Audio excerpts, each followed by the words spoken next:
I don't often scream at my monitor during the day, but when I do, there's usually a village idiot claiming to be an expert in education on that monitor that I'm screaming at.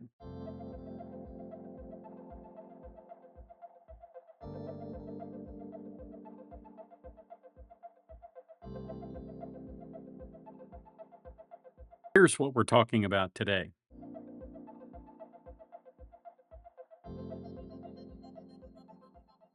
This is the web page of the Educators School Safety Network. They claim to be experts in school safety. Here's what the web page says. The Educators School Safety Network is made up of experts. Let's reserve judgment on that for a moment. Committed to making schools safer through an education based all hazards approach to school safety. All hazards. Would that include 6-year-olds with guns? Not according to the expert from this particular organization who testified today. Now, the experts seem to be made up of Dr. Amy Klinger, who is the director of programs, and Amanda Klinger, Esquire, director of operations. Interesting that we have a mother and daughter combination team, and those appear to be the only two experts that they have.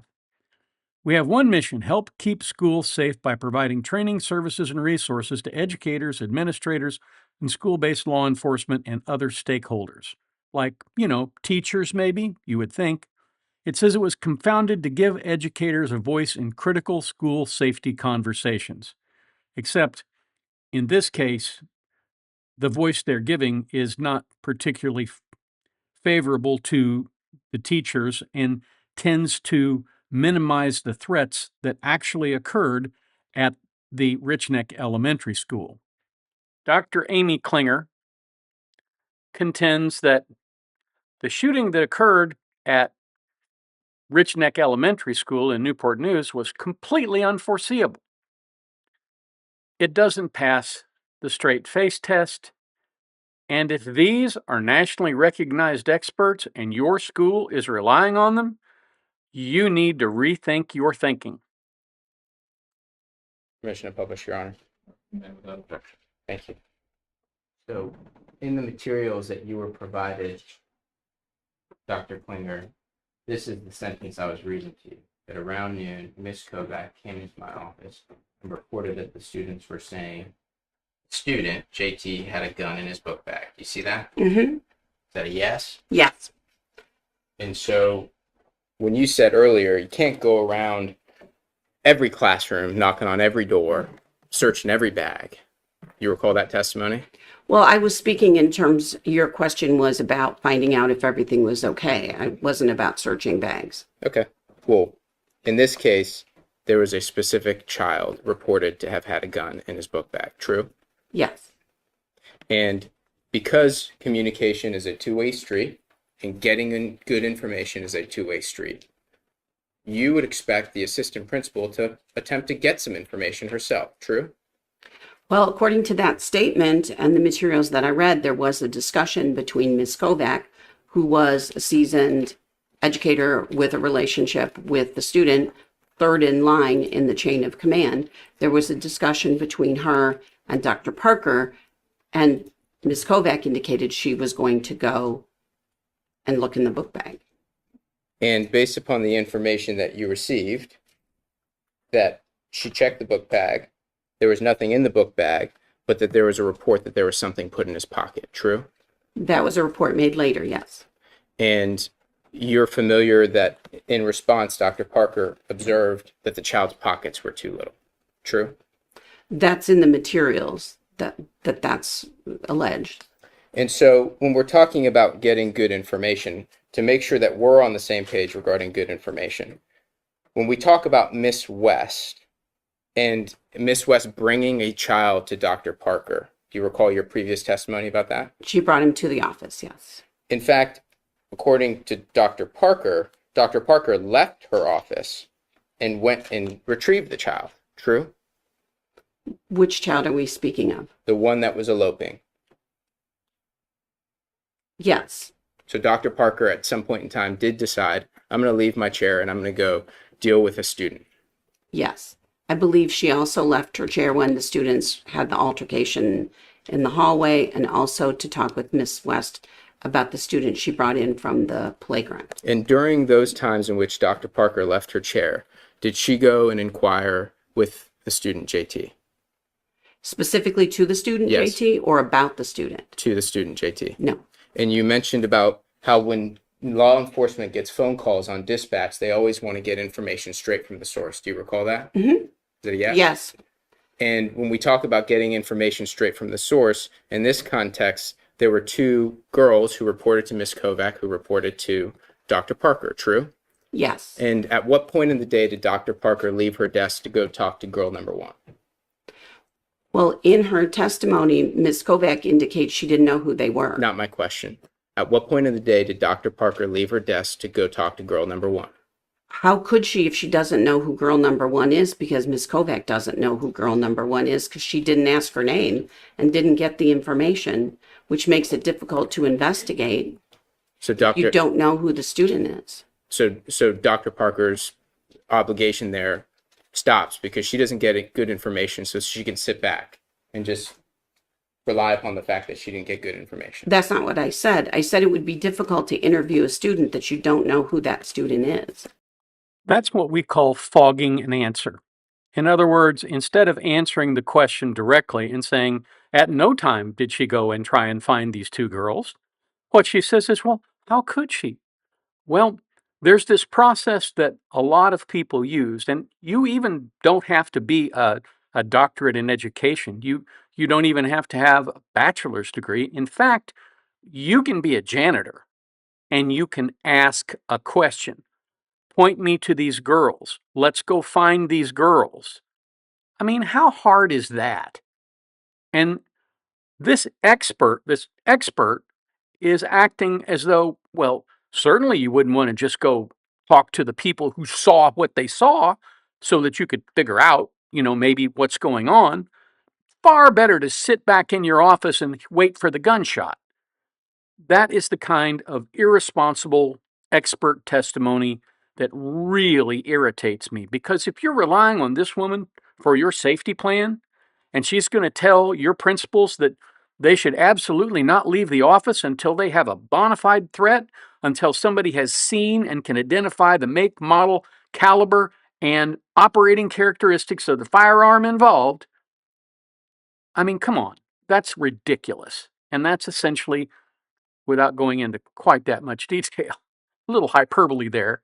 For those of you who don't like hyperbole, I know there's a few out there who don't like hyperbole, but let's face it, she had an obligation not only to the teacher in that classroom, she had an obligation to all those other students. Now, in this particular case, after he shot the teacher, he stopped shooting.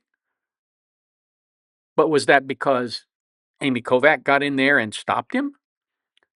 Would he, if Amy had not been right there outside the hallway at the time when it happened, would he maybe have found those two girls that snitched on him and taken care of that business too? These are things we don't know. But clearly, all you had to do was ask, and she didn't do that. Now, sadly, our lawyer here doesn't essentially get there, but I would anticipate that that is going to come up in closing argument. At least I hope so. So let's continue. When Mr. Sims goes to Dr. Parker and says, did you search the person, in light of the fact that there is still a possibility of a gun on campus, what is the foreseeability at that point in time in your expert opinion? 2 to 3, more than 2 to 3, less than 2 to 3? Well, it's easy now to go, boy, we should, but in that context, with the fact it's a 6-year-old, with the fact that Dr. Parker is not privy to all of the subtleties and the context that you alluded to. And let's remember why she's not familiar with all those subtleties that you alluded to. She's not familiar with them because she didn't get off of her behind and go talk to the girls, and she didn't go talk to JT, and she didn't do anything, actually, to reduce the possibility that he had a firearm on him. In fact, All she did was call the mom. And I believe the mom probably knew the kid had the firearm and she had an obligation to tell Parker, may actually have told Parker. And I think Parker may have just been too scared to go down there and confront the child. Now, that's my personal opinion. And, that and $7 will get you a halfway decent cup of coffee at Starbucks. But I honestly believe that that may also have been implicated in her, I hate to call it thinking, but what passes for thinking in this context. And given the fact that now we are looking for something, one student R indicates bullets. And so we now haven't really elevated that a great deal. So 2 to 3? Yeah. I mean, if we wanted to do a parallel exercise where we were talking about a high school student or a middle school student, clearly we would be talking different things, but I'm answering your questions specifically for an elementary, kindergarten, 6-year-old. I know you're saying that, and that's this idea that a high school student may more intentionally fire a gun. Is that fair? I'm saying a high school student most likely would have greater access to a gun, would have capabilities to use it, would have the capability or the forethought to bring it for threatening purposes, which might speak to your concern about safety. I mean, if we want to just go statistically, how many 6-year-olds have you seen walking around with a gun versus how many 17-year-olds have you heard having a firearm? If you want to talk statistically, we can talk about the CDC's investigation into accidental shootings in elementary school students in 2023. Did you review that finding of the CDC? For this case? No. And of course she didn't, because she's willfully blind in that regard. She doesn't want to look at those statistics because she knows that as soon as there was a report that there was a potential firearm, no rational person would have done nothing. No rational person would have sat back and said, well, gee, it might just be a BB gun. It might, in fact, just be a Nerf gun. In fact, she uses that ridiculous statement at some point in her testimony. And I honestly believe they should have run a Daubert on this woman and had her opinions excluded, because there is no way that any rational thinking human being, irrespective of whether they had a degree in education or not, if I was in a school building going to visit my grandchildren or someone else, going to visit a teacher, and somebody said, hey, Johnny over there has a gun in his backpack, I would take action. I would tell people around me to go find the principal. I would go find him and I would stop the threat. I would hold him there and I would keep him from getting to that firearm. And you do that, even if it risks your life, because there are so many innocent lives at risk.